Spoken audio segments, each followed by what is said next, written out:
हाय, hello, नमस्कार। एक बार फिर से आपके ऊपर स्वागत है आपके अपने ऑनलाइन यूट्यूब। नाम है कैप्टन पढ़ो जी। मैं कपिल सर आज आपके लिए लेके आया हूँ classification of elements, periodic classification चीज के बारे में।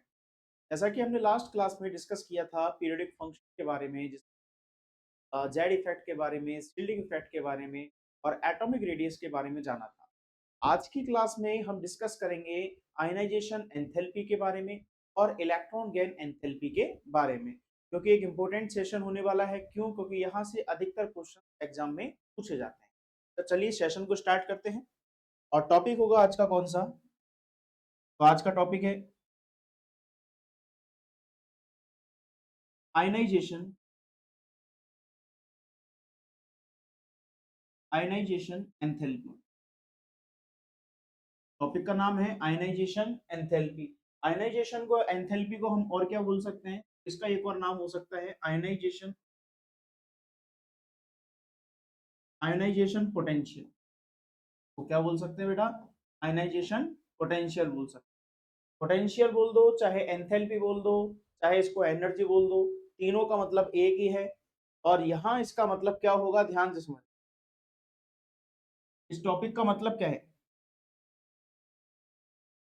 आयनाइज का मतलब होता है कि किसी भी गैसियस एटम को आयंस की फॉर्म में लिखना। यानी कि जब भी कोई मेटल इलेक्ट्रॉन डोनेट करता है, तो इलेक्ट्रॉन डोनेट करने पर उस पर चार्ज कौन सा आता है? Positive charge. यानी पॉजिटिव चार्ज ये इंडिकेट करता है कि उसमें से एक इलेक्ट्रॉन जा चुका है। और ये इलेक्ट्रॉन हमेशा कहाँ से निकलेगा? उसके आउटर मोस्ट शेल से निकलेगा। यानी कि अगर जैसे मैंने बोला स्कैंडियम स्कैंडियम का इलेक्ट्रॉनिक कॉन्फ़िगरेशन होता है 21 के लिए 18 आर्गन 3d1 4s2। अगर मैं यहाँ से इलेक्ट्रॉन को रिमूव करूंगा तो ध्यान से देखना, इलेक्ट्रॉन कहाँ से रिमूव होगा? एक है N3 और एक है N4। यानी कि जो सबसे आउटर ऑर्बिट होगा, आउटर ऑर्बिटल में से इलेक्ट्रॉन निकलते हैं। यानी कि इसका वैलेंस शेल कौन सा हो जाएगा? 4s2। तो इलेक्ट्रॉन कहां से निकलेगा? लास्ट वाले से। अब ऐसा क्यों होता है कि इलेक्ट्रॉन हमेशा लास्ट वाले से निकलता है? क्योंकि इलेक्ट्रॉन में अट्रैक्शन फोर्स होता है न्यूक्लियस की तरफ से। क्योंकि जैसे जैसे अगर अपन न्यूक्लियस के साइड जाते हैं, सेंटर ऑफ अट्रैक्शन क्या हो जाता है? इंक्रीज हो जाता है, जिसको अपन इफेक्टिव न्यूक्लियर चार्ज के नाम से जानते हैं। तो इलेक्ट्रॉन हमेशा सबसे बाहर की तरफ से निकलता है, क्योंकि सबसे बाहर वाली ऑर्बिट में अट्रैक्शन फोर्स क्या होता है? कम होता है। इसलिए हम ये बोलेंगे कि इलेक्ट्रॉन का इजेक्शन हमेशा कहां से होगा? वैलेंस शेल में से होगा। क्लियर है सभी को? अगर हम अब इसकी डेफिनेशन की बात करें कि इसकी डेफिनेशन क्या बनेगी, तो आयनाइजेशन एंथैल्पी के लिए हम लिखेंगे the minimum required energy the minimum required energy to remove the minimum required energy to remove the electron from valence shell in isolated gaseous atom। यानी कि आइसोलेटेड गैसियस एटम में से इलेक्ट्रॉन को release करने में जो इलेक्ट्रॉन को energy चाहिए, उस एनर्जी को बोला जाता है आयनाइजेशन एनर्जी। यहां कंडीशन बस इतनी है कि एटम कैसा होना चाहिए? आइसोलेटेड गैसियस होना चाहिए। गैसियस फॉर्म इसलिए क्योंकि गैसियस फॉर्म में इनके बीच का बॉन्ड क्या होता है? वीक होता है। सॉलिड फॉर्म में क्या होता है? Bond strong. तो स्ट्रॉन्ग बॉन्ड के लिए अपन को एनर्जी ज्यादा देनी पड़ती है। और यहाँ कौन सी एनर्जी की बात चल रही है? Minimum energy. तो मिनिमम एनर्जी उसमें होगी जिसमें बॉन्ड कैसा होगा? वीक। और वीक बॉन्ड तीनों स्टेट में सबसे कम किस में होता है? गैसियस फॉर्म में। और आइसोलेट इसलिए हमने बोला क्योंकि हमेशा इलेक्ट्रॉन को जब भी निकाला जाएगा तो एक एक एटम में से निकाला जाता है। अब जैसे मैंने बोला HCl, तो HCl एक तरीके से कंबाइंड फॉर्म है। मैंने बोला CO2 भी एक कंबाइंड फॉर्म है। कंबाइंड फॉर्म में कभी भी एटम रिलीज नहीं होता, क्योंकि वहां पे उसकी ऑक्टेट रूल के अकॉर्डिंग उसकी क्या हो जाती है? स्टेबिलिटी बढ़ जाती है। तो इसलिए हमेशा इलेक्ट्रॉन को उसके एटम फॉर्म में से, आइसोलेटेड फॉर्म में से निकाला जाता है। तो उस इलेक्ट्रॉन को निकालने में जो एनर्जी रिक्वायर है, उस एनर्जी को बोलते हैं अपन आयनाइजेशन एनर्जी। आगे बात करें कि किस तरीके से आयनाइजेशन एनर्जी बढ़ती है और घटती है।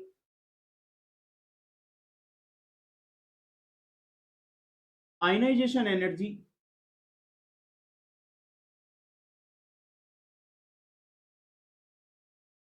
ionization energy is inversely proportional to size। Ionization energy is inversely proportional to size, यानी कि जैसे जैसे एटम का साइज डिक्रीज होगा, जैसे जैसे एटम का साइज डिक्रीज होगा, तो साइज डिक्रीज होने पे वो कहां चला जाएगा, सेंटर के पास, और सेंटर के पास में क्या बढ़ जाएगा, अट्रैक्शन। इसलिए हमने यहाँ पे लिखा कि ionization energy is inversely proportional to size. अगर हम साइज की बात करें तो पीरियड में क्या होता है, पीरियड में क्या होता है, लेफ्ट टू राइट साइड जाने पे साइज डिक्रीज होता है। और अगर मैं ग्रुप की बात करूं तो ग्रुप में टॉप टू बॉटम जाने पे साइज क्या हो जाता है, इंक्रीज हो जाता है। अगर साइज डिक्रीज होगा तो इसका मतलब जेड इफेक्ट की वैल्यू क्या होगी, इंक्रीज होगी, जिसको अपन कौन सा फोर्स बोलते हैं, अट्रैक्शन। और अट्रैक्शन फोर्स इंक्रीज होगा तो इलेक्ट्रॉन निकालने के लिए एनर्जी क्या देनी पड़ेगी, ज्यादा देनी पड़ेगी। तो इसमें लिखेंगे हम ionization energy will be increase. और अगर हम यहाँ पे बात करें साइज इंक्रीज हो रहा है, साइज क्यों इंक्रीज हो रहा है, क्योंकि शेल इंक्रीज हो रहा है, और साइज बढ़ेगा तो अट्रैक्शन फोर्स क्या होगा, कम, और अट्रैक्शन फोर्स कम होगा तो आयनाइजेशन एनर्जी भी क्या होगी, कम हो जाएगी। तो इस तरीके से यहाँ पे साइज पे डिपेंड करता है आयनाइजेशन एनर्जी। अब जैसे मैं आपको एग्जांपल लेके चलता हूँ, एग्जांपल के बारे में बताता हूँ। मान लीजिए हमने लिखा यहाँ पे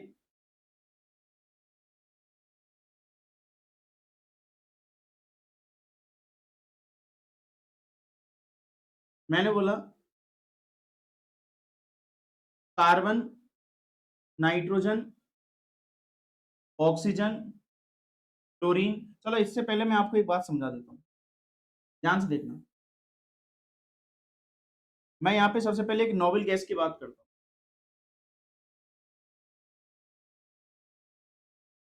नोबल गैस की बात करते हैं। नोबल गैस क्या होती है, नोबल गैस वो होती है जिनके ऑक्टेट कंप्लीट होते हैं, बस एक हीलियम को छोड़कर, क्योंकि हीलियम के पास ऑक्टेट नहीं होता, हीलियम के पास ट्रिपलेट होता है। तो ऐसे एलिमेंट्स होते हैं नोबल गैस जो कि अपने आप क्या होते हैं, स्टेबल होते हैं। इनको ना तो इलेक्ट्रॉन की जरूरत होती है और ना इनके अंदर से इलेक्ट्रॉन रिलीज होते हैं, क्योंकि पहले से क्या होते हैं, ये स्टेबल होते हैं। तो हम ये बोलेंगे कि जो नोबल गैस होती है उनके लिए आयनाइजेशन एनर्जी हमेशा क्या होगी, मैक्सिमम होगी, यानी सबसे ज्यादा होगी। सबसे ज्यादा नोबल गैस के लिए आयनाइजेशन एनर्जी क्या होगी, मैक्सिमम होगी, क्योंकि स्टेबल में से इलेक्ट्रॉन को निकालना इजी नहीं होता, वहां से इलेक्ट्रॉन निकालने में एनर्जी हमको ज्यादा देनी पड़ती है। तो इसलिए क्या लिखा हमने कि noble gas have already maximum ionization energy. Clear. Noble gas कौन कौन सी है, like helium, neon, argon, krypton, xenon, radon. तो इनके लिए आयनाइजेशन एनर्जी हमेशा क्या होगी, मैक्सिमम होगी। फिर अगर हम आगे एक बात करें, मैंने लिखा यहाँ पे बेरिलियम और एक तरफ लिखा बोरॉन। ध्यान से देखना, बेरिलियम और बोरॉन का एक कंसेप्ट। अगर हम वैसे बात करें कि ये पीरियड में है, इसका नंबर होता है 4, इसका नंबर होता है 5। अगर मैं अब आपसे कहूं कि बताइए 4 और 5 के केस में आयनाइजेशन एनर्जी इंक्रीज होगी या डिक्रीज होगी, तो अगर इसका अपन थ्योरेटिकल देखें तो लेफ्ट टू राइट साइड जाने पे आयनाइजेशन एनर्जी क्या होगी, इंक्रीज होगी। तो ज्यादा आयनाइजेशन एनर्जी किसकी आएगी, बोरॉन की। लेकिन ऐसा नहीं है, ये क्या हो जाएगा, गलत। अब इसका सही तरीका क्या है, ध्यान से देखना। अगर मैं बेरिलियम का इलेक्ट्रॉनिक कॉन्फ़िगरेशन लिखता हूं तो क्या होता है, 1s2 2s2, जबकि बोरॉन का इलेक्ट्रॉनिक कॉन्फ़िगरेशन क्या होता है, 1s2 2s2 2p1। अगर आप ध्यान से देखें तो इसके लास्ट ऑर्बिट कौन सा आ रहा है, s, और s में ऑर्बिटल होते हैं 1 और इलेक्ट्रॉन कितने हैं, 2। ऐसे ही p में कितने ऑर्बिटल होते हैं, 3, और 3 के अंदर कितने इलेक्ट्रॉन है, 1। अगर आप ध्यान से देखो तो इसके पास 2 इलेक्ट्रॉन कंप्लीट है, यानी ये पहले से ही क्या है, स्टेबल है। इसके अलावा अगर अपन p की बात करें तो इसके पास केवल 1 इलेक्ट्रॉन है। अब इसको स्टेबल होने के लिए क्या चाहिए था, या तो इसके पास 3 इलेक्ट्रॉन होते या फिर इसके पास 6 इलेक्ट्रॉन होते, यानी या तो ये हाफ फील्ड होता या फिर ये फुल फील्ड होता। तो ऐसी कंडीशन में ये क्या है, अनस्टेबल। ऐसी कंडीशन में ये क्या है, अनस्टेबल। और अगर हम स्टेबिलिटी के अकॉर्डिंग चेक करें तो मोर स्टेबल कौन हो जाएगा, बोरॉन, बेरिलियम। और बेरिलियम अगर मोर स्टेबल होगा तो इसके लिए करेक्ट आंसर क्या आएगा कि बेरिलियम की आयनाइजेशन एंथैल्पी ज्यादा होगी इसके कंपैरिजन में बोरॉन के कंपैरिजन। क्या बात समझ में आ रही है? तो इस तरीके से हम क्या करेंगे, यहाँ पे स्टेबिलिटी को चेक करेंगे। अच्छा, एक ऐसे ही मैं आपको एक और बताता हूँ। हम लिखते हैं नाइट्रोजन और एक लिखते हैं ऑक्सीजन। ध्यान से देखना, एक हमने लिखा नाइट्रोजन, एक हमने लिखा ऑक्सीजन। इससे ध्यान से देखिए एक बार, मैं इसको क्या लिख सकता हूँ, मैं इसको क्या लिख सकता हूँ, ध्यान से देखिए। अगर नाइट्रोजन ऑक्सीजन की बात करें, नाइट्रोजन का नंबर है 7, ऑक्सीजन का नंबर है 8। पीरियड के अकॉर्डिंग क्या होना चाहिए था? पीरियड के अकॉर्डिंग आयनाइजेशन एनर्जी इंक्रीज होनी चाहिए, यानी ऑक्सीजन की एनर्जी इंक्रीज होनी चाहिए थी, लेकिन ऐसा नहीं होता। अगर मैं नाइट्रोजन का इलेक्ट्रॉनिक कॉन्फ़िगरेशन चेक करूं तो क्या होता है, 1s2, 2s2, 2p3। जबकि ऑक्सीजन का क्या होता है, ऑक्सीजन का होता है 1s2, 2s2 और 2p कितना, 4। अगर आप चेक करें तो p में लास्ट में कितने इलेक्ट्रॉन आ रहे हैं, 3। और 3 इलेक्ट्रॉन का मतलब इसके ऑर्बिटल में कितने इलेक्ट्रॉन हो गए, 3 इलेक्ट्रॉन हो गए, और इसको अपन बोलते हैं हाफ फील्ड। तो क्या बोलते हैं बेटा, हाफ फील्ड बोलते हैं। और हाफ फील्ड की वजह से क्या आ जाती है, स्टेबिलिटी आ जाती है। हाफ फील्ड की वजह से क्या आ जाती है, स्टेबिलिटी। जबकि इसके लास्ट में कितने इलेक्ट्रॉन है, 4।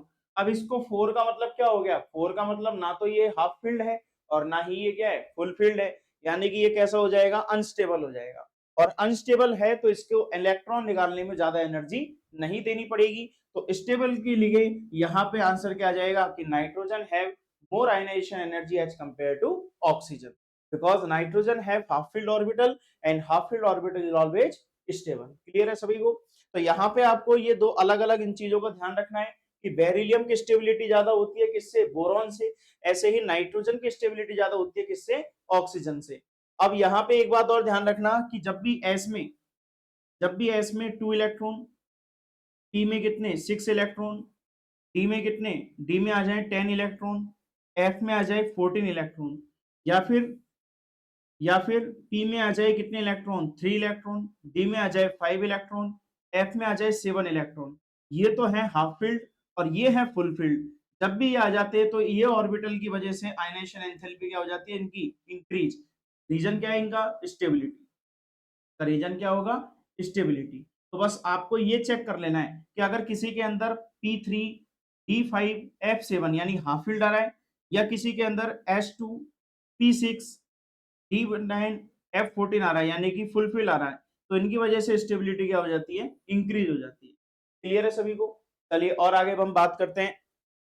अब मैं आपको जैसे एग्जांपल देता हूं। हमने लिखा यहाँ पे lithium, beryllium, boron, carbon, nitrogen, oxygen, chlorine, neon. आप बताइए इसमें ऑर्डर ऑफ आयनाइजेशन एंथैल्पी क्या होगा? बताइए ऑर्डर ऑफ आयनाइजेशन एंथैल्पी क्या होगा। और ये पीरियड नंबर कौन सा है बेटा, तो ये है पीरियड नंबर 2। चलिए मुझे बताइए इसके अंदर आंसर इसका क्या आएगा, आयनाइजेशन एनर्जी को इसका ऑर्डर क्या बनेगा। तो अगर मैं चेक करूं सबसे ज्यादा आयनाइजेशन एनर्जी किसकी होगी, तो आपको लास्ट में दिखाई दे रहा है नोबल गैस। ये कौन सी गैस है, नोबल गैस है। तो नोबल गैस को मैं क्या लिख सकता हूँ, नोबल गैस को मैं क्या लिख सकता हूँ, सबसे मैक्सिमम। नोबल गैस के बाद इससे कम, नोबल गैस से कम आयनाइजेशन एनर्जी किसकी होगी, फ्लोरीन की। फ्लोरीन से कम किसकी होगी। अब ध्यान से देखो यहाँ पे आ गया नाइट्रोजन और ऑक्सीजन। अब नाइट्रोजन ऑक्सीजन का भी अभी आपको बताया था कि नाइट्रोजन की आयनाइजेशन एनर्जी क्या होगी, ज्यादा होगी एज कंपेयर टू ऑक्सीजन। चलो अब इससे कम बताओ किसकी होगी, कार्बन। कार्बन से कम। अच्छा अब वापस एक और आ गया बेरिलियम और बोरॉन। अब बताइए इसमें ज्यादा स्टेबिलिटी किसकी होगी, बेरिलियम की। उससे कम कौन होगा, बोरॉन। और लास्ट में कौन आ जाएगा, लिथियम। क्या बात सबको समझ में आ रही है? इस तरीके से हम क्या करते हैं, यहाँ पे चेक करते हैं आयनाइजेशन एनर्जी को। क्लियर है? एक बार देख लो इसको।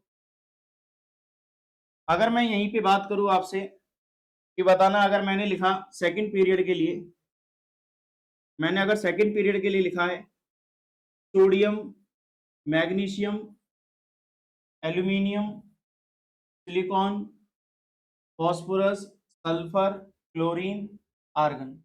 चलिए बताइए इस पीरियड नंबर 3 के लिए हम आयनाइजेशन एनर्जी का ऑर्डर क्या लिखेंगे?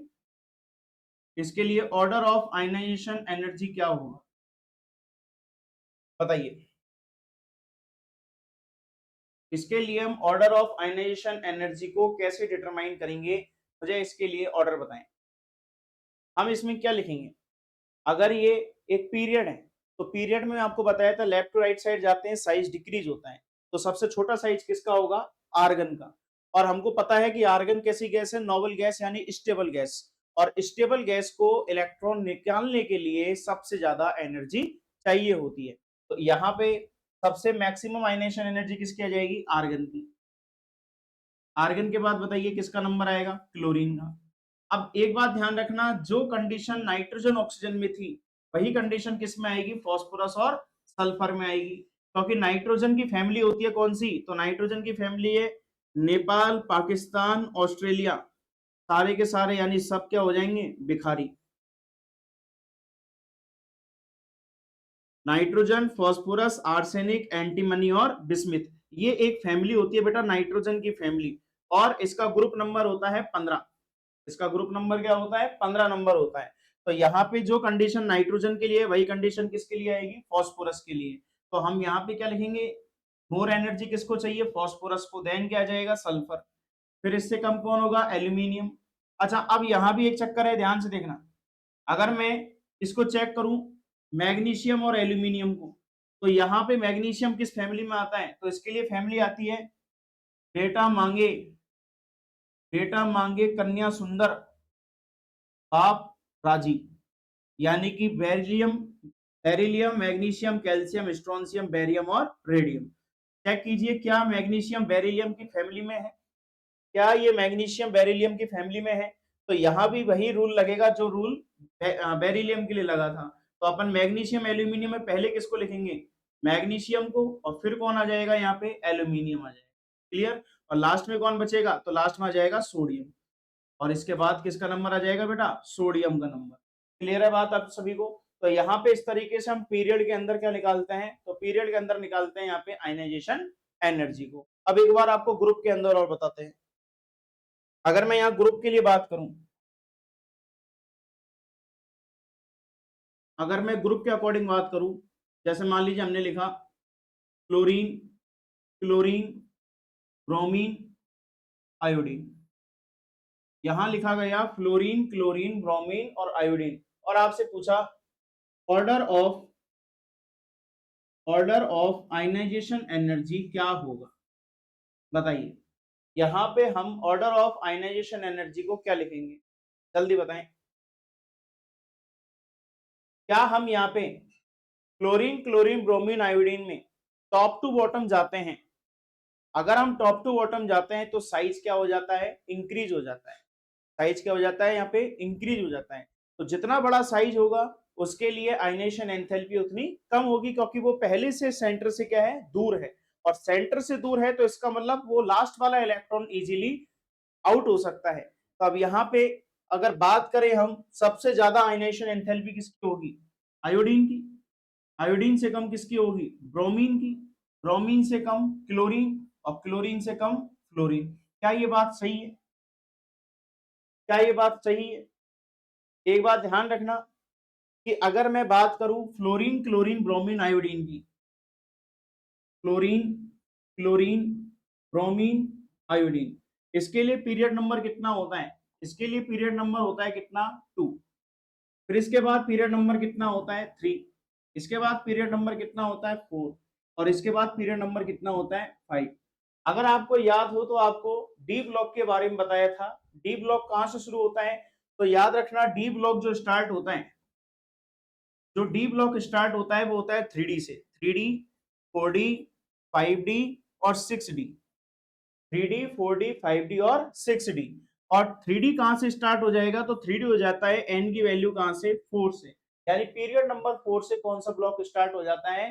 डी ब्लॉक स्टार्ट हो जाता है। और डी ब्लॉक एलिमेंट्स के अंदर कितने इलेक्ट्रॉन्स चलते हैं? 10 इलेक्ट्रॉन्स। कितने इलेक्ट्रॉन्स? 10 इलेक्ट्रॉन्स। तो अगर मैं ध्यान से देखूं कि यहाँ पे पीरियड नंबर 4 आ रहा है, और पीरियड नंबर 4 पे कौन सा एलिमेंट है? ब्रोमीन। कौन सा एलिमेंट है? ब्रोमीन। इसी तरीके से पीरियड नंबर 5 पे कौन सा एलिमेंट है? आयोडीन। कौन सा एलिमेंट है? आयोडीन। तो अगर मैं ध्यान से चेक करूं कि फ्लोरीन, क्लोरीन, ब्रोमीन, आयोडीन में साइज तो इंक्रीज हो रहा है, लेकिन यहाँ पे कॉन्ट्रैक्शन भी आ रहा है। यहाँ पे क्या आ रहा है? कॉन्ट्रैक्शन भी आ रहा है। कैसे कॉन्ट्रैक्शन आ रहा है? ध्यान से देखो। अगर मैं बात करूं यहाँ पे क्लोरीन के बाद ब्रोमीन की, जिसका पीरियड नंबर 4 है, इस पीरियड नंबर 4 में 10 इलेक्ट्रॉन किसके काउंट होंगे? डी ब्लॉक के। 10 इलेक्ट्रॉन किसके काउंट होंगे? डी ब्लॉक के काउंट होंगे। और डी ब्लॉक के अगर इलेक्ट्रॉन काउंट होंगे तो यहाँ पे कॉन्ट्रैक्शन आ जाता है, कौन सा? Transition contraction. यहाँ एक कॉन्ट्रैक्शन आ जाता है, कौन सा? Transition contraction. और इस ट्रांजिशन कॉन्ट्रैक्शन की वजह से साइज में थोड़ी सी क्या आ जाती है? कमी आ जाती है। कभी कॉन्ट्रैक्शन का मतलब क्या होता है? साइज का सिकुड़ना, साइज में कमी। तो यहाँ पे ट्रांजिशन कॉन्ट्रैक्शन की वजह से हल्का सा साइज क्या हो जाता है? कम हो जाता है। किसके लिए? तो यहाँ पे बात करेंगे किसके लिए? ब्रोमीन और आयोडीन के लिए। तो ब्रोमीन और आयोडीन के अंदर, ब्रोमीन और आयोडीन के अंदर, दोनों के अंदर कौन सा कॉन्ट्रैक्शन लगेगा? Transition contraction. फोर्थ के अंदर लगेगा 3D कॉन्ट्रैक्शन और 5 के अंदर लगेगा 4D कॉन्ट्रैक्शन, यानी कॉन्ट्रैक्शन इन दोनों के अंदर प्रेजेंट होगा। अब ऐसी कंडीशन में अगर मैं बात करूं कि यहाँ पे सबसे ज्यादा आयनाइजेशन एनर्जी किसकी होगी, तो सबसे ज्यादा आयनाइजेशन एनर्जी हो जाएगी यहाँ पे किसके लिए? फ्लोरीन के लिए। फ्लोरीन से कम किसमें होगी? तो फ्लोरीन से कम आयनाइजेशन एनर्जी होगी किसके अंदर? क्लोरीन के अंदर। लेकिन अगर मैं क्लोरीन और ब्रोमीन और इसमें बात करूं, अगर मैं आयनाइजेशन एनर्जी की बात करूं, यहाँ पे उल्टा लिखा लिया, यहाँ हमने उल्टा लिखा था। आयनाइजेशन एनर्जी का सबसे ज्यादा ऑर्डर किसमें बनेगा? क्लोरीन में। क्लोरीन के बाद किसका नंबर आएगा? क्लोरीन का। अगर अब मैं चेक करूं इसमें ब्रोमीन और आयोडीन, तो ब्रोमीन आयोडीन के अंदर क्या है? कॉन्ट्रैक्शन है। ब्रोमीन और आयोडीन के अंदर क्या है? कॉन्ट्रैक्शन है। और कॉन्ट्रैक्शन की वजह से इसमें आयनाइजेशन एनर्जी क्या हो जाती है? कम हो जाती है। किसके कंपैरिजन में? क्लोरीन के कंपैरिजन में। तो मैं यहाँ लिख सकता हूँ कि मैक्सिमम आयनाइजेशन एनर्जी किसकी होगी? फ्लोरीन। फ्लोरीन के बाद क्लोरीन। अब क्लोरीन के बाद किसका नंबर आएगा? ब्रोमीन का नंबर आएगा। यानी कि धीरे धीरे साइज इसके अंदर क्या हो गया? डिक्रीज हो गया। क्यों? रीजन क्या है इसका? क्योंकि इसमें कॉन्ट्रैक्शन भी मिल गया। क्या मिल गया? कॉन्ट्रैक्शन भी मिल गया। क्लियर है बात सभी को? आगे बढ़ते हैं, आगे बढ़ते हैं। मैंने एक ऑर्डर और लिखा, बताना। बोरॉन, एल्यूमिनियम, गैलियम, इंडियम और टेलियम, इनके अंदर क्या ऑर्डर होगा आयनाइजेशन एनर्जी का? बताना। ऑर्डर ऑफ आयनाइजेशन एनर्जी का ऑर्डर क्या होगा?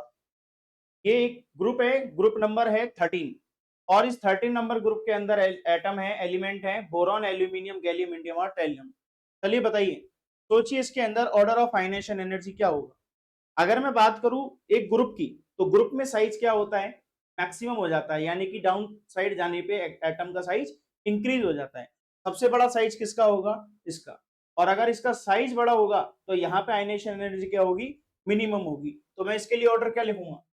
मैं इसके लिए ऑर्डर क्या लिखूंगा? ध्यान से देखना। बोरॉन के लिए आयनाइजेशन एनर्जी सबसे ज्यादा, देन एल्यूमिनियम, देन इंडियम, और लास्ट में, क्या इसका ऑर्डर यही होगा क्या? क्या इसका ऑर्डर यही होगा क्या? क्लियर है क्या सभी को? अब यहां भी एक बात ध्यान रखना आप, अगर मैं पीरियड नंबर की बात करूं तो बोरॉन का पीरियड नंबर कितना आता है? 2। एल्यूमिनियम का पीरियड नंबर कितना होता है? 3। गैलियम का पीरियड नंबर कितना होता है? 4। और 4 में कौन सी सीरीज आ जाती है? 3D series. इसके बाद किसका नंबर आएगा? इंडियम का। और इंडियम के अंदर क्या होगा? इंडियम के अंदर सीरीज आएगी कौन सी? 4D। और अगर मैं बात करूं किसके लिए? टेलियम के लिए, तो इसकी सीरीज कौन सी चलेगी बेटा? 5D। अगर आप ध्यान से देखिए तो 5D के अंदर एफ ब्लॉक आ जाता है, और एफ ब्लॉक की कौन सी सीरीज आ जाती है? 4F series. तो अगर हम बात करें यहाँ पे कि इधर इलेक्ट्रॉन आए थे, कितने का चेंज आया था? 10 इलेक्ट्रॉन का, क्योंकि इसमें 3D है। इंडिया में कितने का चेंज आया? 10 इलेक्ट्रॉन का, क्योंकि कौन सी सीरीज है ये? 4D series. लेकिन अगर मैं लास्ट इसकी टीएल की बात करूं, तो यहाँ पे सीरीज के अकॉर्डिंग कौन सी सीरीज है? 5D। अब 5D के खुद के कितने इलेक्ट्रॉन है? 10 इलेक्ट्रॉन। और इसमें भी कौन सी सीरीज मिलती है? 4F series. एफ ब्लॉक की 4F सीरीज मिलती है। और 4F सीरीज में कितने इलेक्ट्रॉन होते हैं? 14 इलेक्ट्रॉन। तो टोटल इलेक्ट्रॉन कितने हो गए? टोटल इलेक्ट्रॉन हो गए यहाँ पे 24 इलेक्ट्रॉन, यानी कि 24 इलेक्ट्रॉन का कॉन्ट्रैक्शन है। यहाँ पे 24 इलेक्ट्रॉन का कॉन्ट्रैक्शन है। और अगर कॉन्ट्रैक्शन इतना ज्यादा होगा, और इसको अपन कौन सा कॉन्ट्रैक्शन बोलेंगे? इसको बोलेंगे अपन लेंथेनॉइड कॉन्ट्रैक्शन। तो अपन कौन सा कॉन्ट्रैक्शन बोलेंगे? Lanthanoid contraction.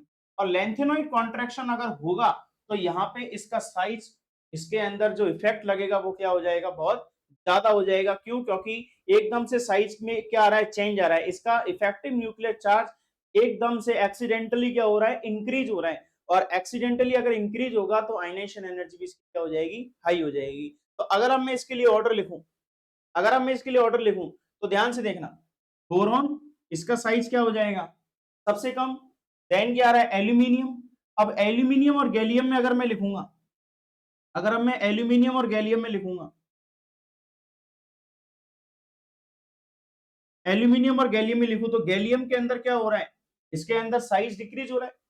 और साइज डिक्रीज हो रहा है तो यहां पे अपन लिख सकते हैं कि एल्यूमिनियम और गैलियम में लगभग लगभग सेम क्या होता है, अट्रैक्शन होता है। या इसके अंदर अपन बोल सकते हैं सेम क्या होता है, आयनाइजेशन एनर्जी होती है। अब अगर मैं बात करूं इंडियम की, तो इंडियम और गैलियम में भी, इंडियम और गैलियम में भी ज्यादा कॉन्ट्रैक्शन कहां हो रहा है, तो यहाँ पे जैसे जैसे आगे बढ़ रहे हैं तो कॉन्ट्रैक्शन और बढ़ता जा रहा है, यानी कि 10 इलेक्ट्रॉन का और कॉन्ट्रैक्शन आ गया। तो हम इसके लिए भी लिख सकते हैं कि लगभग लगभग इसमें क्या आ रहा है, सिमिलर चेंज आ रहा है।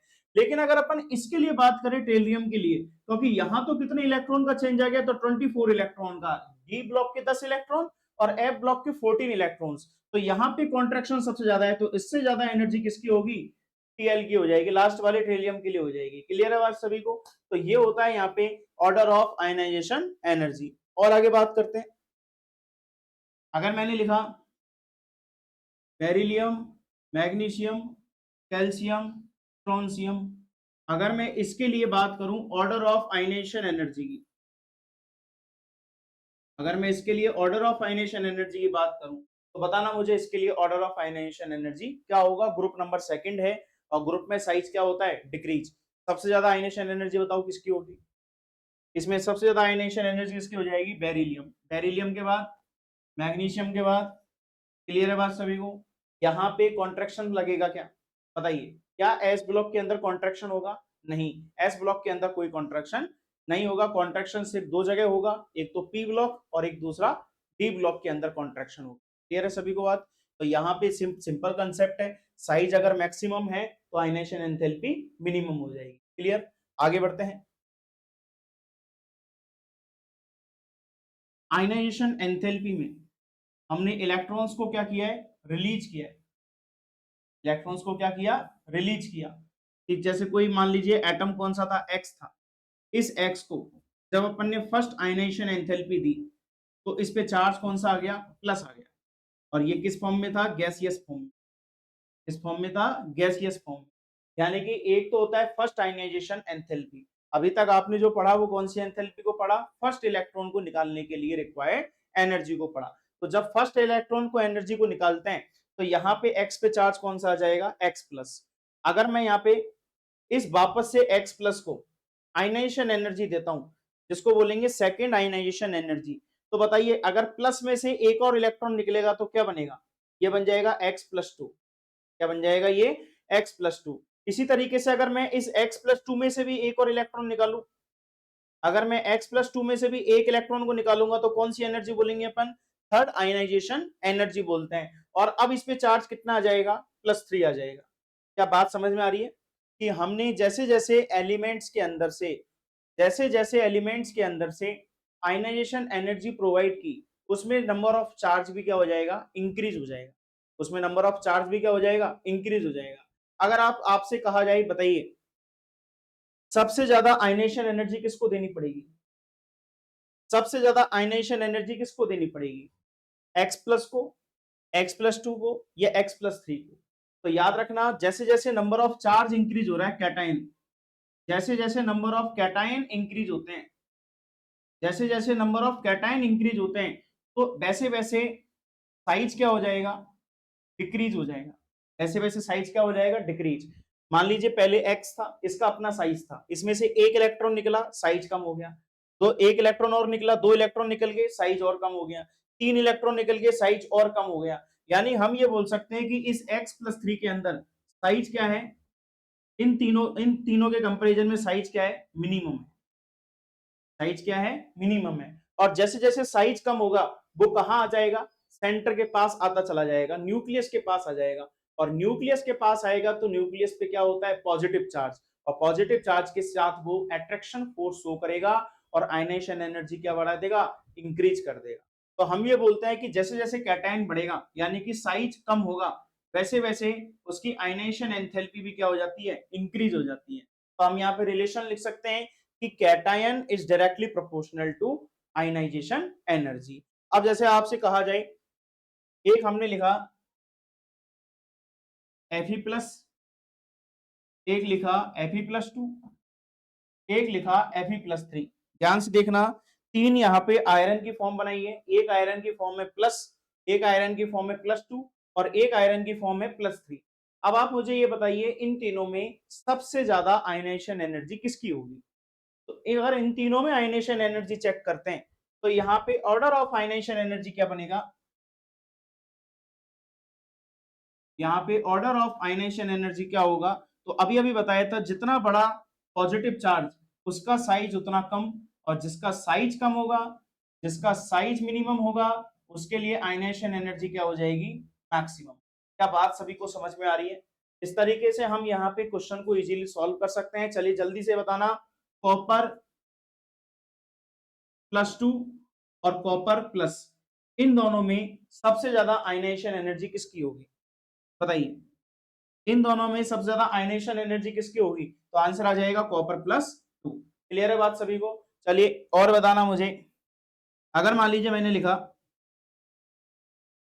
मैग्नीज+3, मैग्नीज+4, मैग्नीज+7, इन तीनों के अंदर सबसे ज्यादा आयनाइजेशन एनर्जी किसकी होगी, इन तीनों में सबसे ज्यादा आयनाइजेशन एनर्जी किसकी होगी।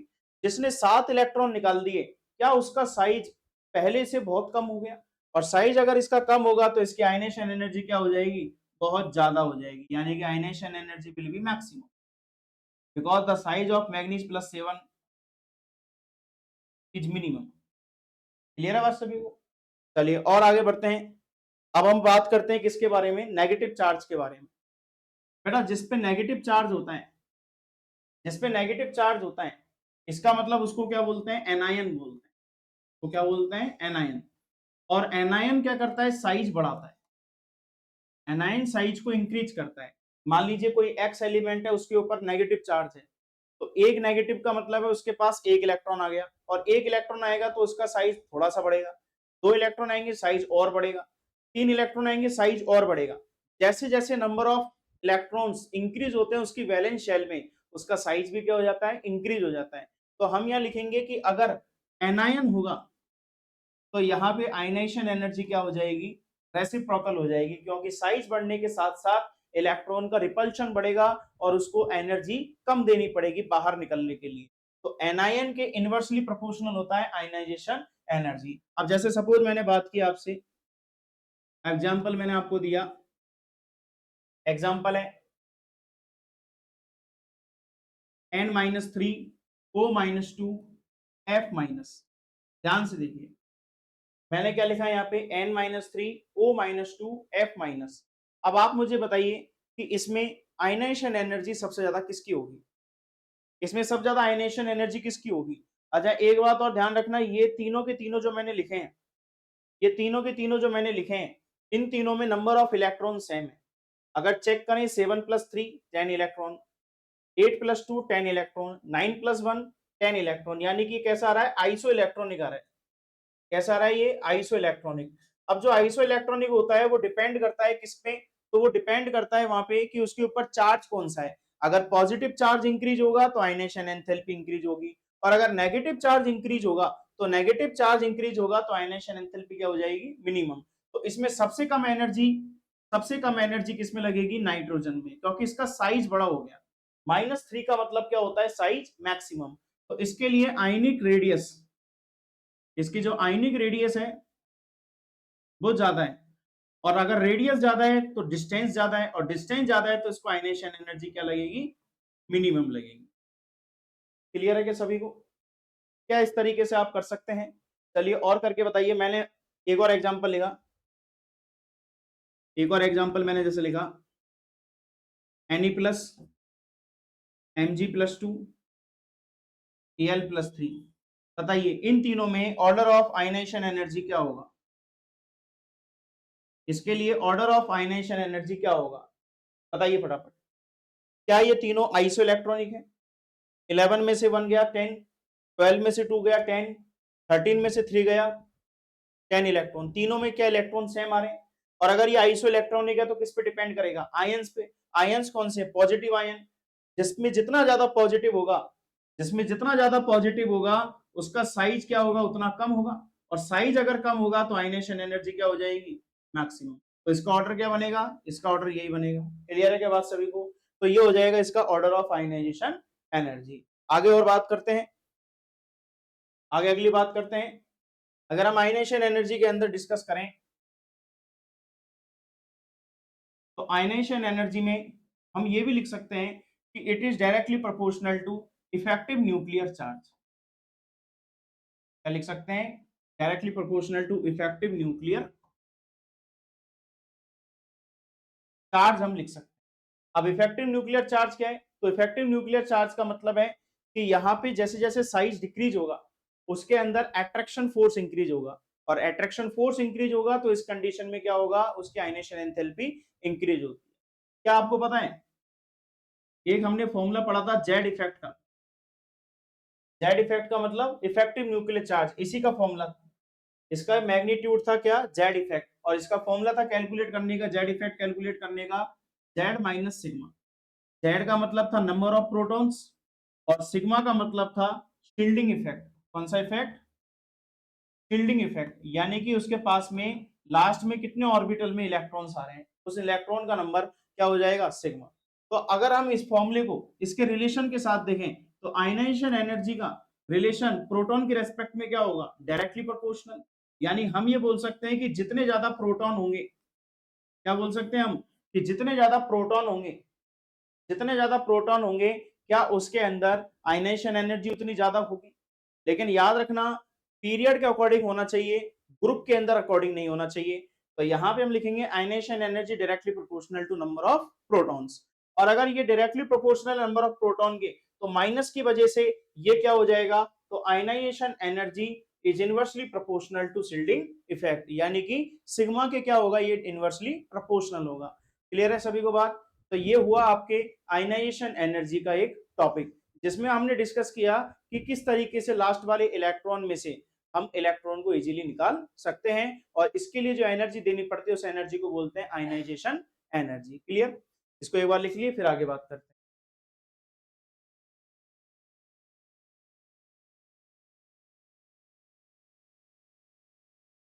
अब मैं आगे यहाँ बात करूं आयनाइजेशन एंथैल्पी के अंदर ही एक हल्की सी चीज और है, जिसमें हम बात करते हैं कि किस तरीके से फर्स्ट इलेक्ट्रॉन के लिए एनर्जी इंक्रीज और डिक्रीज होती है, स्टेबिलिटी को कैसे चेक करेंगे, क्या होगा। तो देखो एक इसमें बात और करें,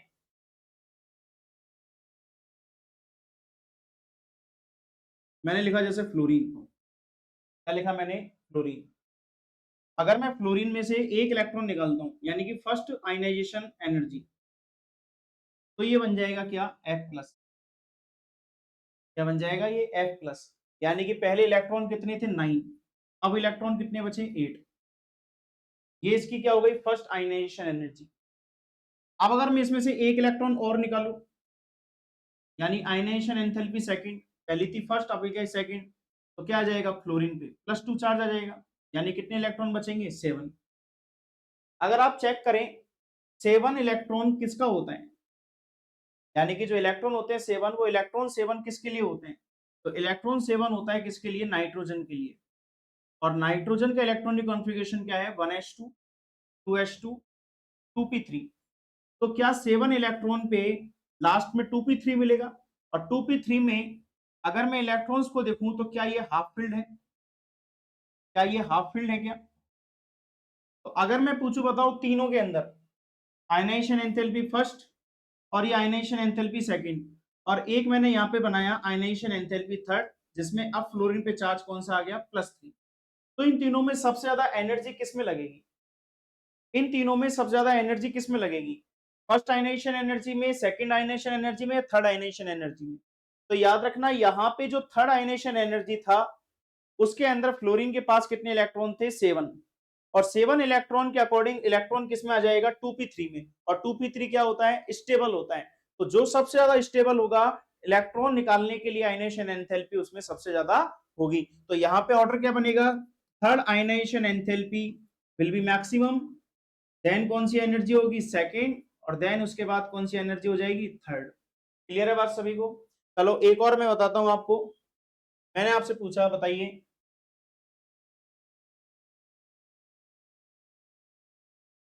second ionization energy of oxygen, second ionization energy of oxygen और third ionization energy of oxygen.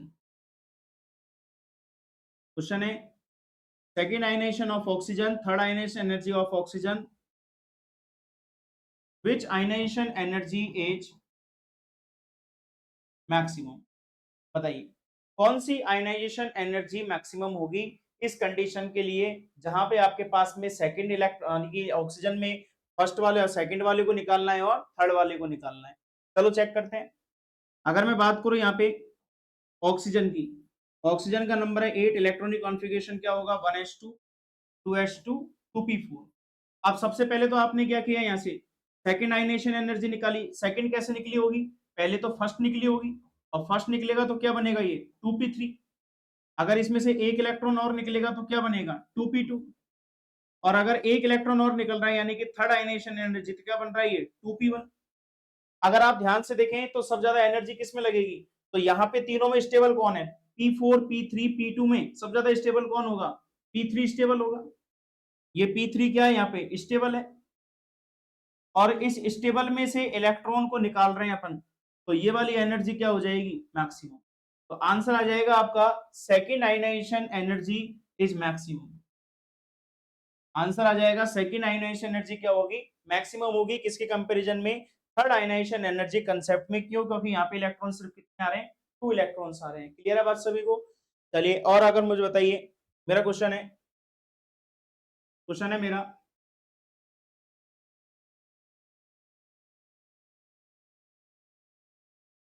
Second ionization energy of boron, second ionization energy of boron and first ionization energy, first ionization energy of neon, first ionization energy of neon which is more in amount।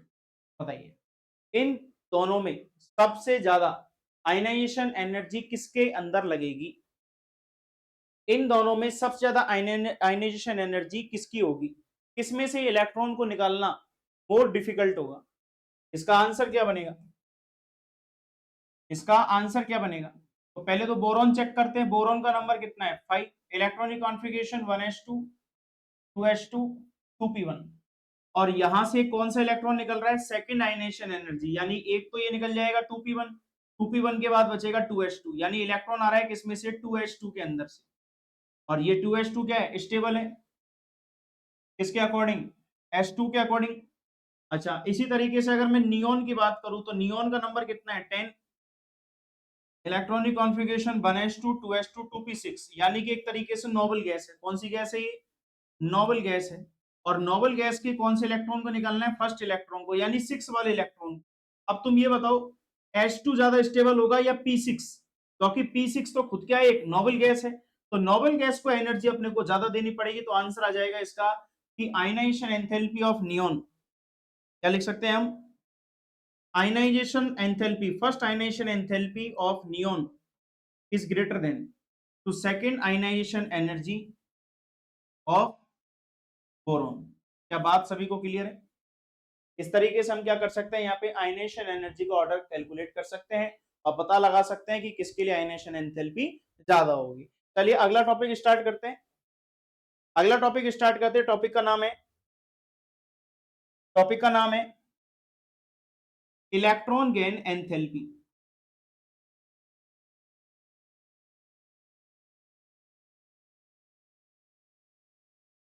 Topic का नाम क्या भाई? Topic का नाम है electron gain enthalpy. यानी कि यहाँ पे इलेक्ट्रॉन अब उल्टा होगा। पहले इलेक्ट्रॉन क्या हो रहा था? रिलीज। और यहाँ अब इलेक्ट्रॉन क्या होगा? एक्सेप्ट होगा, क्योंकि नाम में आ रहा है इलेक्ट्रॉन गेन एंथैल्पी। तो इसके लिए अब, अच्छा, इसका एक और नाम होता है, ध्यान रखना, इसका नाम होता है इलेक्ट्रॉन एफिनिटी।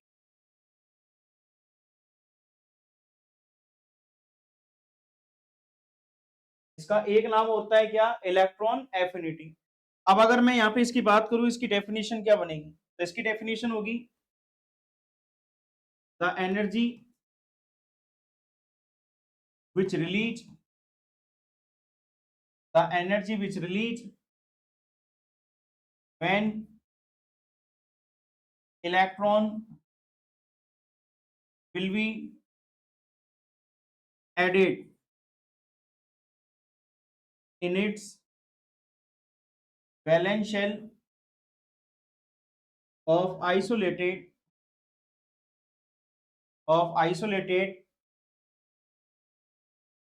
gaseous atom.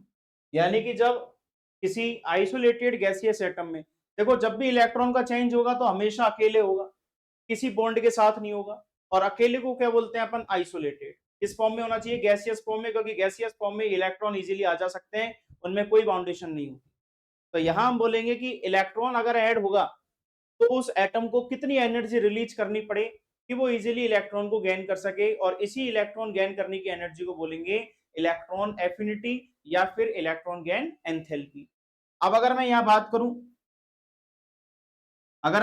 करूं कि एलिमेंट है जैसे एक्स, इसने एक इलेक्ट्रॉन को गेन किया, तो अब इस पे चार्ज कौन सा आ जाएगा? माइनस। इसको कौन सी एंथैल्पी बोलेंगे? तो इसको बोलेंगे अपन डेल्टा एच ईजी। यानी कि इलेक्ट्रॉन गेन एंथैल्पी कौन से नंबर की? फर्स्ट नंबर की। तो बोलेंगे फर्स्ट इलेक्ट्रॉन गेन एंथैल्पी। अगर यहाँ पे एक इलेक्ट्रॉन और आ जाता, अगर यहाँ एक इलेक्ट्रॉन और आ जाता, तो इसको क्या बोलेंगे अपन? x-2। यानी कि second delta H of electron gain. Clear है बात सभी को? डेल्टा एच का मतलब क्या होता है? Change in enthalpy. किसके लिए? इलेक्ट्रॉन गेन करने के लिए। तो अगर एक इलेक्ट्रॉन गेन करेगा तो इसको बोलेंगे first electron gain enthalpy. Second electron अगर गेन करेगा तो इसको बोलेंगे सेकंड इलेक्ट्रॉन गेन एंथैल्पी। क्या आप सभी को बात क्लियर है? अब यहाँ पे एक इंपॉर्टेंट बात निकल के आती है बेटा, ध्यान से देखना। अगले पेज पे लिखते हैं, एक इलेक्ट्रॉन के बाद जब दूसरा इलेक्ट्रॉन गेन करेगा, एक इलेक्ट्रॉन गेन करने के बाद जब वो दूसरा इलेक्ट्रॉन गेन करेगा, तो होगा क्या कि एक इलेक्ट्रॉन ऐड करने के बाद उसके वैलेंस शेल के अंदर इलेक्ट्रॉन बढ़ गए। और इलेक्ट्रॉन बढ़े तो इलेक्ट्रॉन हमेशा क्या लगाते हैं? रिपल्शन फोर्स लगाते हैं, बाहर की तरफ पुश करते हैं इलेक्ट्रॉन को कि वो शेल को छोड़ के चला जाए। तो अब ज्यादा एनर्जी किस में देनी पड़ेगी? यानी कि अगर मैं बात करूं फर्स्ट इलेक्ट्रॉन और सेकंड इलेक्ट्रॉन की, एक इलेक्ट्रॉन तो इजीली अंदर आ गया, उसमें कोई समस्या नहीं थी। लेकिन अगर दूसरा इलेक्ट्रॉन अंदर आना है तो वहां पे पहले से ज्यादा क्या हो जाएगा? Repulsion force. और पहले से ज्यादा रिपल्शन फोर्स होगा तो अब वहां पे इलेक्ट्रॉन गेन एंथैल्पी क्या लगेगी? ज्यादा लगेगी, क्योंकि अगर एक इलेक्ट्रॉन और गेन होगा तो वहां पे रिपल्शन फोर्स इंक्रीज हो जाएगा। तो इसलिए हम हमेशा लिखते हैं कि फर्स्ट इलेक्ट्रॉन गेन एंथैल्पी जो होती है, जो फर्स्ट इलेक्ट्रॉन गेन एंथैल्पी होती है, मैंने शॉर्ट में लिख दिया ईजीई, यानी इलेक्ट्रॉन गेन एंथैल्पी। या फिर मैं ऐसे भी लिख सकता हूं इसको डेल्टा एच ईजी। जो फर्स्ट इलेक्ट्रॉन गेन एंथैल्पी होती है वो हमेशा क्या होती है? एक्सोथर्मिक। वो क्या होती है? एक्सोथर्मिक होती है। एक्सोथर्मिक का मतलब जानते हो? एनर्जी कहां निकलेगी? बाहर की तरफ निकलेगी। देखो दो कंडीशन होती है, या तो एनर्जी को गेन करे या वो एनर्जी को इमिट करे। एनर्जी को अगर इमिट कर रहे, सिस्टम से एनर्जी बाहर जा रही है, तो उसको अपन बोलते हैं एक्सोथर्मिक। और एक्सोथर्मिक के अंदर डेल्टा एच का सिंबल क्या होता है? नेगेटिव। एंडोथर्मिक के एक्सोथर्मिक के अंदर डेल्टा एच का सिंबल क्या होता है? नेगेटिव होता है। बट याद रखना, फर्स्ट इलेक्ट्रॉन गेन एंथैल्पी हमेशा क्या होती है? मोर पॉजिटिव होती है। ये क्या होती है? More positive. इसलिए अपन इसको किससे रिप्रेजेंट करेंगे? प्लस से रिप्रेजेंट करेंगे। किससे रिप्रेजेंट करेंगे? प्लस से रिप्रेजेंट करेंगे। हालांकि होती तो एक्सोथर्मिक है, बट उसके अंदर सिंबल क्या आएगा? प्लस का आएगा। अब अगर मैं बात करूं सेकंड इलेक्ट्रॉन गेन एंथैल्पी की, कौन सी enthalpy? Second electron gain enthalpy. तो सेकंड इलेक्ट्रॉन गेन एंथैल्पी से एनर्जी आ जाती है एंडोथर्मिक। रिएक्शन कौन सी होती है? एंडोथर्मिक। अब एंडोथर्मिक क्यों होगी? क्योंकि मैंने अभी आपको बताया था रिपल्शन फोर्स बहुत ज्यादा है, अगर रिपल्शन फोर्स ज्यादा है, उसको इलेक्ट्रॉन भी अंदर एंटर कराना है, तो उसके लिए एनर्जी उसको एब्जॉर्ब करनी पड़ेगी, और एब्जॉर्ब करनी पड़ेगी तो उसको अपन बोलते हैं एंडोथर्मिक रिएक्शन। और एंडोथर्मिक के अंदर हम जानते हैं कि सिंबल क्या बनता है, डेल्टा एच का माइनस बनता है, सॉरी प्लस बनता है। लेकिन अकॉर्डिंग टू दिस कंसेप्ट, जो सेकंड इलेक्ट्रॉन गेन एंथैल्पी होती है, यानी फर्स्ट को छोड़ के और जितनी भी इलेक्ट्रॉन गेन एंथैल्पी आएगी सेकंड, थर्ड, फोर्थ, वो हमेशा क्या होती है, नेगेटिव होती है। यानी कि it should be consider as negative. और इसको अपन किससे रिप्रेजेंट करेंगे, नेगेटिव से रिप्रेजेंट करेंगे। और जैसे आपको एक एग्जांपल बताता हूं, मैंने लिखा ऑक्सीजन, इसने एक इलेक्ट्रॉन को गेन किया और ये बना लिया O माइनस। ये क्या हो गया, ये हो गया फर्स्ट इलेक्ट्रॉन गेन एंथैल्पी। अब इस O माइनस ने वापस से एक इलेक्ट्रॉन को गेन किया तो बना लेगा O माइनस 2, इसे बोलेंगे अपन सेकंड इलेक्ट्रॉन गेन एंथैल्पी। अगर मैं इन दोनों को लिखूंगा तो इसके लिए क्या यूज करूंगा, इसके लिए सिंबल यूज करूंगा मैं पॉजिटिव। इसके लिए कौन सा सिंबल यूज करूंगा, पॉजिटिव। और इसके लिए कौन सा सिंबल यूज करूंगा मैं, नेगेटिव। क्या बात सभी को क्लियर है?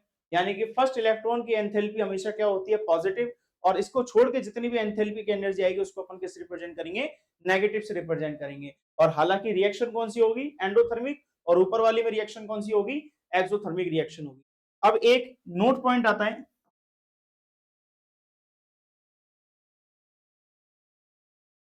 एक नोट पॉइंट है,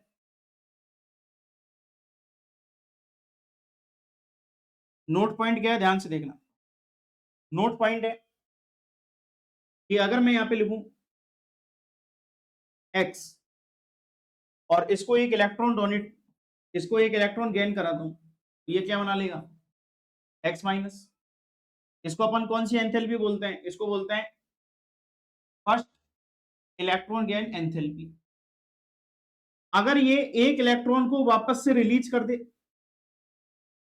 अगर ये एक इलेक्ट्रॉन को वापस से रिलीज कर दे, यानी कि x माइनस है, और x माइनस अगर वापस एक इलेक्ट्रॉन को रिलीज करेगा तो क्या वापस से x बना लेगा।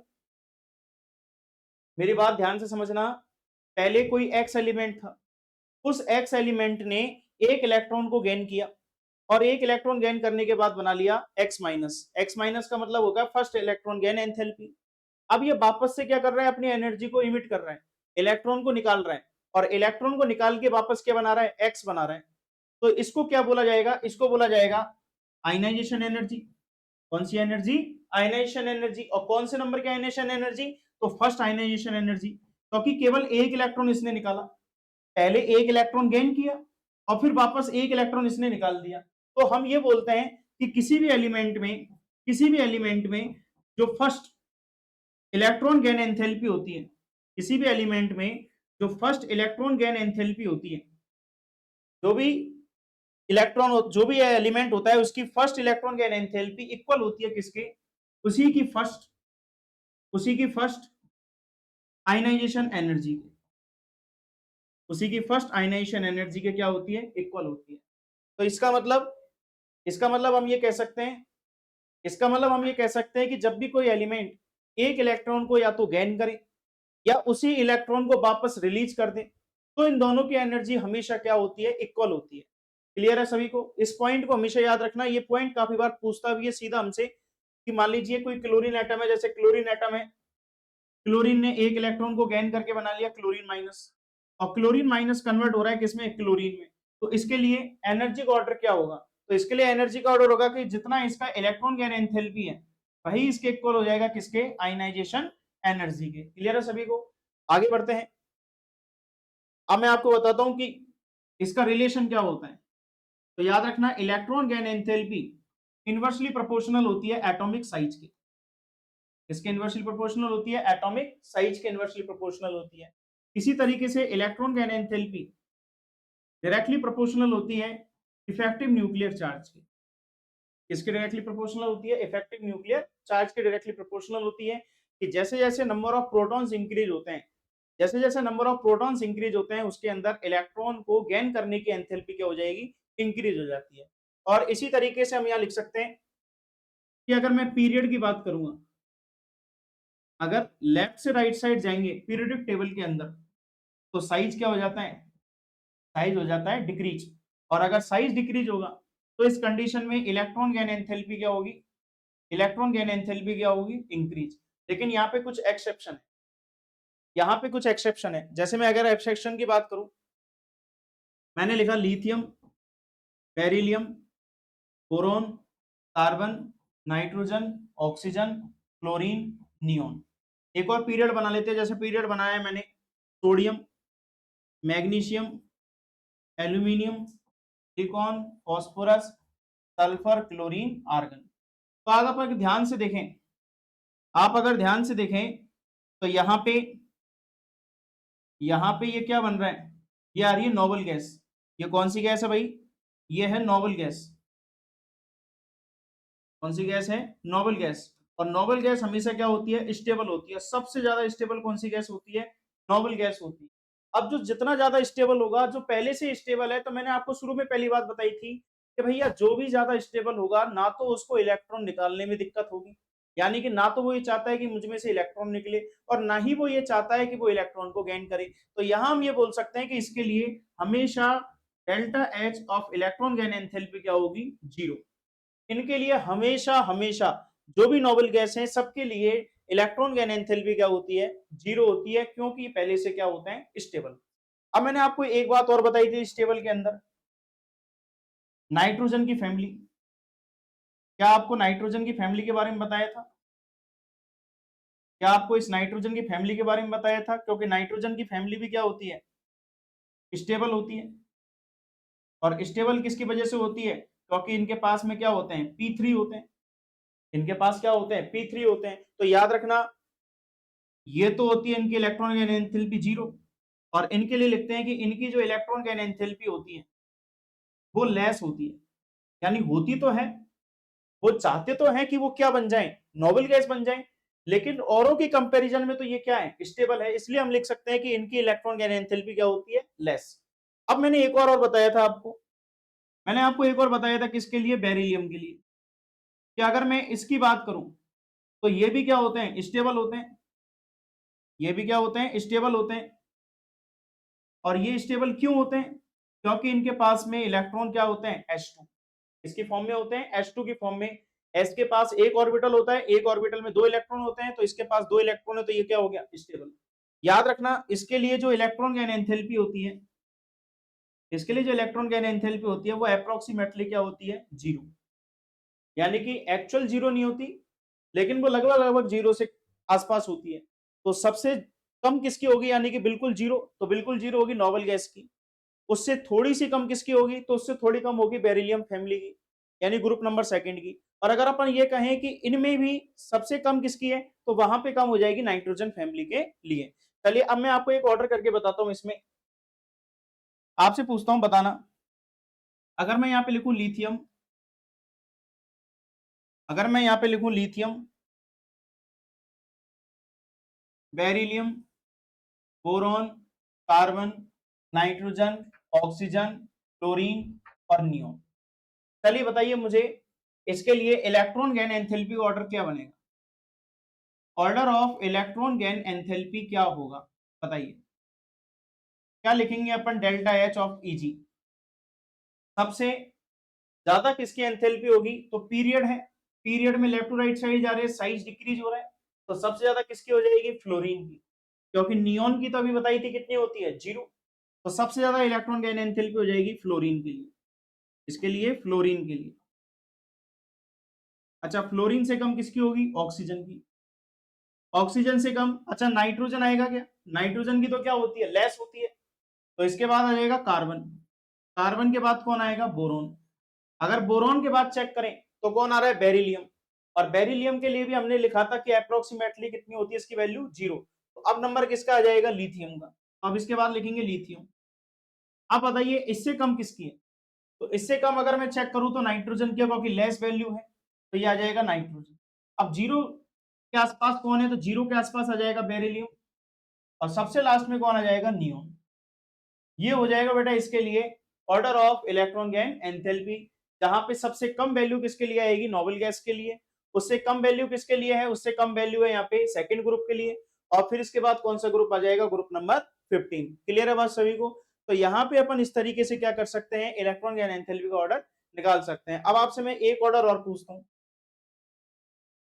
आपसे पूछा, बताइएगा,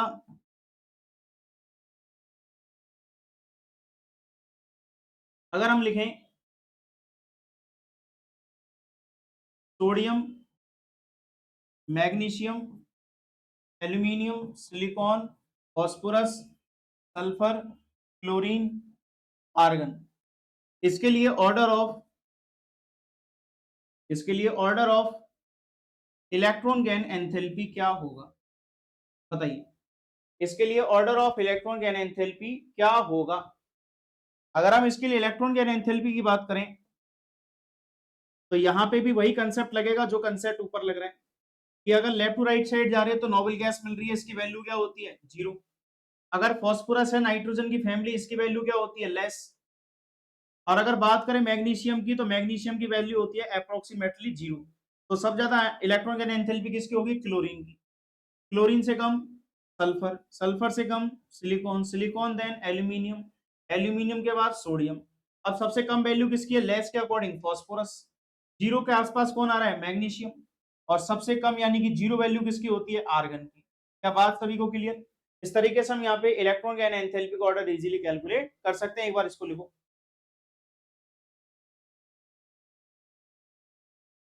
अब ये बात तो ये किसके बारे में, यहाँ पे ये बात की अपन ने पीरियड के बारे में। अब आपको एक ग्रुप के अंदर और बता देते हैं कि ग्रुप में किस तरीके से इलेक्ट्रॉन गैन एंथैल्पी डिपेंड करती है।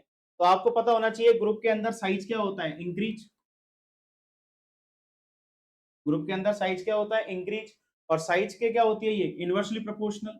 अगर हम जैसे बात करें, बताइएगा कि क्लोरीन, क्लोरीन, ब्रोमीन और आयोडीन, इसके अंदर order of electron gain enthalpy क्या होगा? Order of electron gain enthalpy क्या होगा? अब ध्यान से देखो, अगर हम इसको करें तो सबसे पहले क्या करेंगे? साइज चेक कर लेंगे कि सबसे बड़ा साइज किसका है? आयोडीन का। तो यहाँ पे ऑर्डर क्या हो जाना चाहिए? Fluorine, chlorine, bromine, then iodine. लेकिन ये क्या हो जाएगा? गलत। इस तरीके से करेंगे तो ये अपना आंसर क्या आएगा? गलत आएगा। अब इसमें भी ध्यान रखना क्यों, कैसे गलत है ये, ध्यान से देखना।